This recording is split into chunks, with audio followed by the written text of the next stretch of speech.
అవసరం వాళ్ళకి ఈ కూటమికి వచ్చినటువంటి వ్యతిరేకతని. సరే ఎన్ని ఓకే సార్. సార్ మీరు బీజేపీతో రహస్య మిత్రబంధం ఉందా లేదా? ప్రొఫెసర్ నాగేశ్వర గారి మాటల్ని మీరు దాన్ని సపోర్ట్ చేస్తారా లేకపోతే వ్యతిరేకిస్తారా? ఇప్పుడు చెప్పాం, ఇప్పుడు చెప్తాం. ప్రొఫెసర్ నాగేశ్వరరావు గారి వ్యాఖ్యలని మీరు ఖండిస్తున్నారా లేదా? ప్రొఫెసర్ నాగేశ్వర గారి వ్యాఖ్యలను మీరు ఖండిస్తున్నారా లేదా వైసీపీ తరఫున? ప్రొఫెసర్ నాగేశ్వరరావు గారి వ్యాఖ్యలైనా సరే, ఇంకొకరు ఎవరైనా భారతీయ జనతా పార్టీతో మా రహస్య ఒప్పందాలన్నా సరే, ప్రతి దాన్ని స్పష్టంగా వైఎస్ఆర్ కాంగ్రెస్ పార్టీ అలాంటి రహస్య బంధాల్లో లేదన్నది స్పష్టంగా చెప్పగలుగుతా. మీరు ప్రొఫెసర్ నాగేశ్వరరావు గారిని ఇప్పుడు ఆయనని నేను చెప్తున్నాను సార్, అనలిస్ట్, ఆయన జర్నలిస్ట్ గా పనిచేసిన వారు, అదే విధంగా ఉస్మానియా యూనివర్సిటీ లాంటి ఉన్నత యూనివర్సిటీలో ఆయన ఒక ప్రొఫెసర్ గా పనిచేసినటువంటి వ్యక్తులు. ఆయన ఏ సోర్సెస్ లో ఎటువంటి సమాచారంతో మాట్లాడారన్నది వారే చాలా స్పష్టంగా చెప్పాల్సినటువంటి పరిస్థితి. మరి దాని మీద మనం మేము భారతీయ జనతా పార్టీతో ఉన్నామనేటువంటి వ్యాఖ్యలపైన ఎప్పటి నుంచో మేము దాని మీద పూర్తి స్పష్టతతో ఉన్నాం, అది అందరికీ తెలుసు.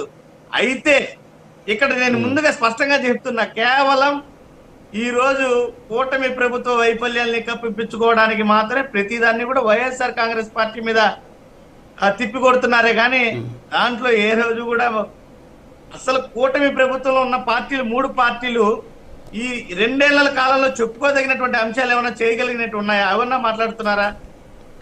ఓకే, ఎస్, వాటి గురించి మీకు బండారు వంశీ గారు చెప్తారు. Yeah, good morning Bandaru Vamshi గారు.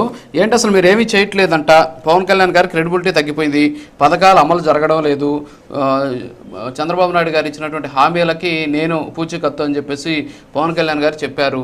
సో మోడీ గారు కూడా ఏదో తెలంగాణకు వచ్చారు కాబట్టి అక్కడ పక్కనే ఉన్నారు కదా, వాళ్ళ ఇంటికి పోయి వచ్చేద్దాం అని చెప్పేసి అలా వెళ్ళేసి వచ్చారట. సో ఏంటి సరే, ఇప్పుడు ఒకటి ప్రొఫెసర్ నాగేశ్వర గారు 2 అంశాలు మాట్లాడారు. ఒకటి వచ్చేసి పవన్ కళ్యాణ్ గారు వెళ్ళి జగన్మోహన్ రెడ్డిని అరెస్ట్ చేయాలి అని చెప్పి అడిగితే లేదు లేదు ఆయన మనకు దీర్ఘకాలిక మిత్రుడు అని చెప్పేసి అమిత్ షా గారు చెప్పారు. సో ఇక్కడ దీర్ఘకాలిక మిత్రుడు అనే పదాన్ని పక్కన పెట్టేసి నువ్వు వెళ్ళిపోయి నీ పని చేసుకో, జగన్మోహన్ రెడ్డిని అరెస్ట్ చేసేటువంటి పరిస్థితి ఉండదు అనేటువంటి అంశాన్ని వైసీపీ హైలైట్ చేస్తుంది. మరి అది నిజమైనప్పుడు వీళ్ళ రహస్య మిత్రబంధం కూడా నిజమే అవ్వాలి కదా, మరి ఏమంటారు మీరు? సార్ గుడ్ మార్నింగ్ అండి అందరికీ, ప్యానల్లో ఉన్న మిత్రులకి, ప్రైమ్9 వీక్షకులందరికీ కూడా. సార్ పసుపులేటి సురేష్ గారు ఇలా అంటున్నారు, మీరేమంటారని అంటా ఉన్నారు. పసుపులేటి సురేష్ గారు పథకాలు అమలవట్లేదు, ప్రజలు ఇబ్బందుల్లో ఉన్నారని అనకుండా ఈరోజు బ్రహ్మాండంగా కంపెనీలు వస్తూ ఉన్నాయి ఆంధ్రప్రదేశ్ రాష్ట్రానికి. కూటమి ప్రభుత్వం అభివృద్ధిలో దూసుకెళ్తా ఉంది, చాలా బ్రహ్మాండంగా